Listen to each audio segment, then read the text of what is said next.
Mr. Revalo, kanina, nandito ako kanina, umakyat na ako. Pagbalik ko rito, nakatungo ka pa rin. Sino ba talaga kausap mo dyan? Buksan mo yung mic. Wala po, Your Honor. Meron ka ba abogado? Yes po, Your Honor. Ikaw ang may-ari ng Wawaw. Opo, Correct? Your Honor. Ano ba yan? Sole proprietorship, partnership, or corporation? Sold po, Your Honor. Sole, ikaw lang. Magkano paid up capital? Magkano capital mo dyan? Nung una po is 9 million po, 2017. 9 million. 2017 po, nag-start po kami. 2017. 17 po. Up to now. Hindi po. Sole proprietor pa rin hanggang ngayon. Apo. Okay. Paano ka naka-garner with 9 million as your capital? Paano ka nakakuha ng malalaking proyekto sa DPWH?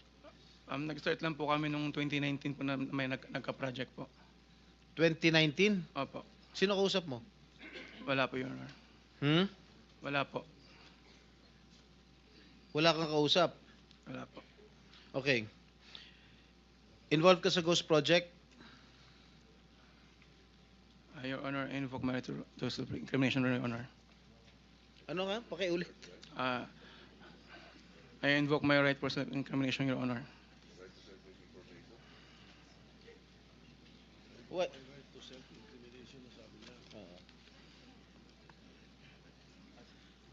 Senator Jinggoy. Malinaw ba Mr. yung Chair. Pwede bang... linawin muna natin yung sinabi kasi ang narinig ko, I invoke my right to self-incrimination. Against incrimination, Wala Your akong narinig Honor. na against eh. Plus, Mr. Chair, dapat tumingin ka rin sa nagtatanong mo, Mr. Wow. Ayaw mo ba tumingin sa amin? Huwag kang kausap Yuko mo. ka na, yuko dyan. Lamesa yung kausap mo eh. Senador yung nagtatanong sa'yo. Harapin mo rin. Thank you. Anong pangalan niya? Arevalo. Mr. Arevalo, meron kang abogado? Yes po, Your Honor. Is he here? He can give you legal advice. Yes po. Nandiyan ba abogado mo? Nasaan ang abogado mo, Mr. Arevalo?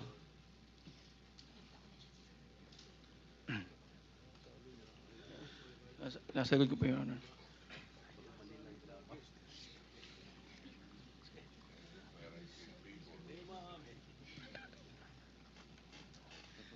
Hindi po. Tinatakot ka lang, Mr.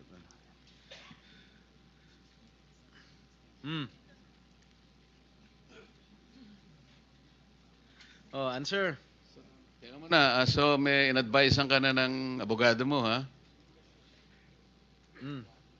Mr. Arevalo, Are you involved in any ghost projects? Your Honor, I invoke my right against incrimination, Your Honor. Ilang taon ka na? 37 po, Your Honor. 37. Wow, bata ah. Bago ka pumasok sa mga kontrata sa gobyerno, ano trabaho mo dati? May may nasa construction company po ng kamag-anak po. Kamag-anak mo? Gaano kalapit yung kamag-anak mo? Tatay mo ba yan o pinsan, tsuhin? Mga kamag-anak lang po, tita po. Kaya nga, sino ang kamag-anak? Wala namin kamag-anak. Tita po. Ha? Mga tita po. Tita mo? Nasa construction business? Opo. Tinuruan ka? Naglayasan po muna po. Ha? Layasan po, Ano Your ano Honor. yung mga proyekto mo? Ano mga nakuha mo proyekto rito sa DPWH? At saan? Um,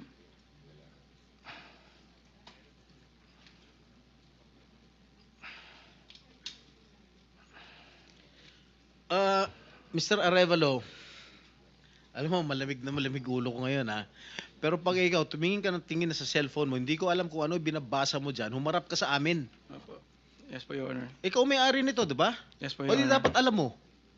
Ano yung mga proyektong na-awardan sa inyo ng DPWH at saan-saan? Ano po, Your Honor? Di ko po na alam po yung exact number po. Gusto mo ako magbigay sa'yo? Kung saan-saan yung mga project mo? Gusto mo ako magsabi sa'yo? Come on. You're wasting our time. It's already 1:45. May session pa kami 3:00. At marami pa magtatanong. That is what I was trying to advise everybody. Kasi po, gagamitin sa session mamaya to at 3 o'clock. Kaya nililimit po namin ang sarili namin na magtanong. So, Mr. Chair, Senator kung hindi naman Jinggoy. sumasagot ito hindi sumasagot agad-agad ito, how can you deduct it from my time? Hey, Mr. Arevalo, sumagot ka Yes po, agad. Your Honor. Ha? Yes po. Oh, alin-alin yung mga proyekto na na-awardan sa iyo ng DPWH at saan-saan to? Meron po kaming sa QC po, sa Metro Manila First. Meron din po sa Quezon. Bulacan. Your Honor, I invoke my right against self-incrimination, Your Honor. Anak ng patingo. Tinatanong ko, how can my question incriminate you? Tell me. Tinatanong ko lang saan yung proyekto mo. I invoke my right against self-incrimination? Sorry po, Your Honor. Ha? How can that incriminate you? Tell me. Pinapainit ng ulo namin dito eh. may incriminate siya kasi nga, hindi niya may tuturo ko siya dahil ghost project siguro. Oh, Dahil po may mga usapin na na may mga allegation po na mayroon nga pong anomalya. Kung magsasalita po ako, pwede po magamit laban sa akin. oo nga. Simple lang naman. Wala na ako tinatanong sa'yo kung ano. Tinatanong ko lang, saan itong mga proyektong na-awardan sa'yo ng DPWH. Ang dami mong binanggit na probinsya. Quezon. Ano pa? Ano binanggit niya? QC. Karamihan nito, Bulacan eh. Ba't di mo mabanggit ang Bulacan? Ha? Meron ka pa nga San Juan eh. Hindi mo binabanggit eh. Ha? Metro Manila First po yun, Your Ano? Honor. Sa Metro Manila First po yun, Your Honor. Metro Manila first? Yes po, San Juan po. Oh. Yun po yung pinakuha namin project 2019. Sige. Yung Bulacan, meron ba? Sagot.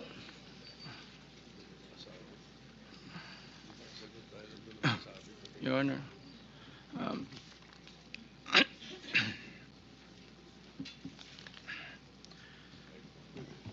Uminom ka ng tubig.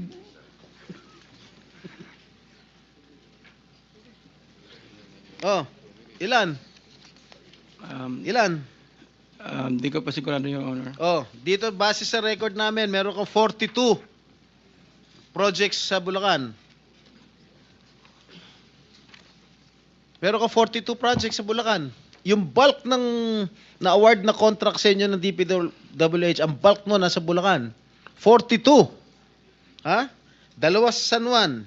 2 yata sa Quezon. Meron sa Ilocos Norte. Meron sa Caloocan. Meron sa Laguna. Yan, Bulacan lahat to. San Juan. Quezon City. Tsaka identical ang presyo ha.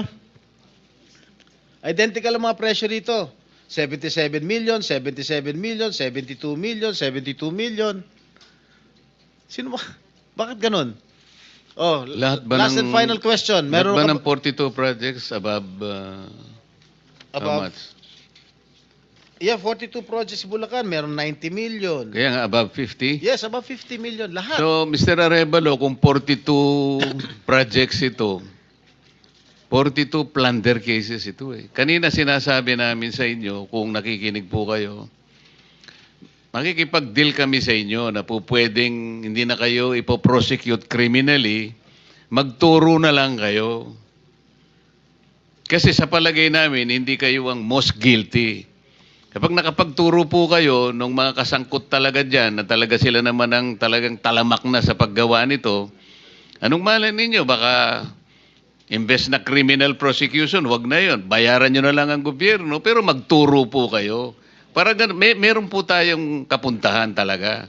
Kasi kung ganito na lang tayo ng ganito, ikutan ng kito, mapipilitan po, puro plunder. Harapin po ninyo 42 plunder cases. Hindi po fair sa inyo yun eh. Alam namin, hindi lang kayo ang sangkot dyan. Marami ang kasangkot dyan. Kaya, yung abogado po siguro nag-advise sa inyo kung nakikinig. Tingnan nyo rin po na maganda ring offer para sa amin ito. Makakatulong pa kayo sa bansa. Matigil na po ito. Meron ako papakita video. Ilang minutes yung video? Meron ako ipapakita with the permission of the chair. Siguro 1 minute lang na video. Tingnan mo, Mr. Arevalo, kung project ng Wawaw to.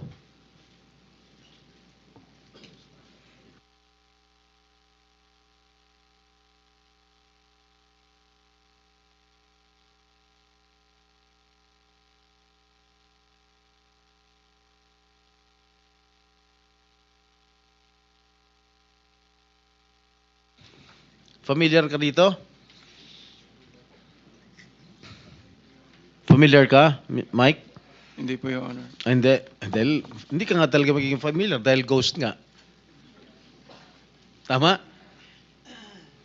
Yan. Ang nakalagay dyan sa report, completed. Nakakubra ka na.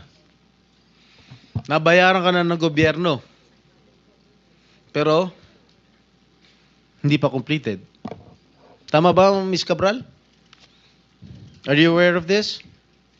Ngayon lang po na nakita yung video, Your Honor.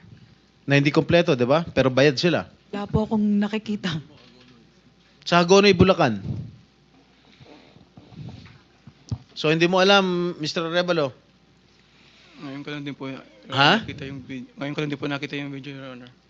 Oh, talaga hindi mo makikita dahil hindi mo naman alam. Kasi nga ghost. Di ba?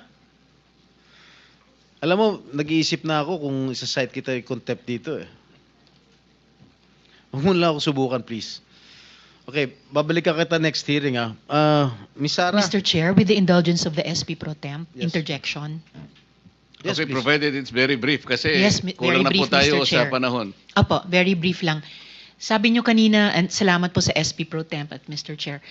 Sabi nyo kanina, Mr. Arevalo, na meron din kayong mga proyekto, ang Wawaw, sa Quezon City sa pamamagitan ng Metro Manila First. Kasama po ba yon sa dalawa lang sa 254 flood control projects sa Quezon City na may koordinasyon sa LGU ayon kay Mayor Joy Belmonte? Yes po, Your Honor. Yun yun. Yun din, Ano po yun, yung sa isa po, may letter na po dun for termination po. letter for termination. Yun ba yung sa Barangay Mariblo sa Quezon City? 2 pumping stations na nagkakahalaga na 282 million pesos na magkaharap? I-check, yun po, ang di ko po masagot, i-check po namin, Your Honor. Sige po, pakipaalam nyo sa komite namin sa pamamagitan ng aming chair. Salamat, Mr. Chair at SP Pro Tem. Thank you. One last question, Oh, Mr. last Chair. question. Yeah, Mrs. Diskaya, meron bang pagkakataon yung siyam na pag-aari mo ng construction company, meron bang pagkakataon na sila naglalaban sa isang bidding, sa isang kontrata? Hindi po. Sigurado ka? Pag makakuha ako ng record sa Pagpapakaalam ko. DPWH na si St. Timothy, si St. Gerard, si Alpha Phi Omega, sino pa? Si Alpha and Omega and St. Gerard, hindi po sila nagsasali sa isang bidding. Pero Okay nga. yung ibang licenses, magkakasama sila minsan. And then, minsan naglalaban-laban yun, Sham. Yes po. Oh, so that is not a legitimate bidding. Dahil yung siyam na yon na naglalaban-laban sa isang award sa isang kontrata, iisa lang ang may-ari. So kahit sino doon, kahit sinong manalo doon sa bidding na yon, ikaw ang panalo. Dahil sa'yo lahat yun eh. Correct? Tama? Hindi po, kasi iba yung may-ari ng mga companies. Oh, sus. Kasi sabi I'm mo just lang, ikaw, concerned with Alpha and Miss Omega. Diskaya, Opo. kanina, sinabi mo Alpha Phi Omega lang ang sa'yo. Opo. Nung tinanong kita ulit, in-enumerate ko lahat yung siyam na korporasyon, inamin mo sa'yo lahat yun. Oh, di ba? The records will bear me out. Opo. Oh, ngayon, ang tinatanong ko sa'yo, yung bang siyam na korporasyon na yon, Panglimang tanong na. naglalaban-laban ba sa bidding yan? Panglimang Yes tanong po. na yan eh. Sabi mo kanina, last question.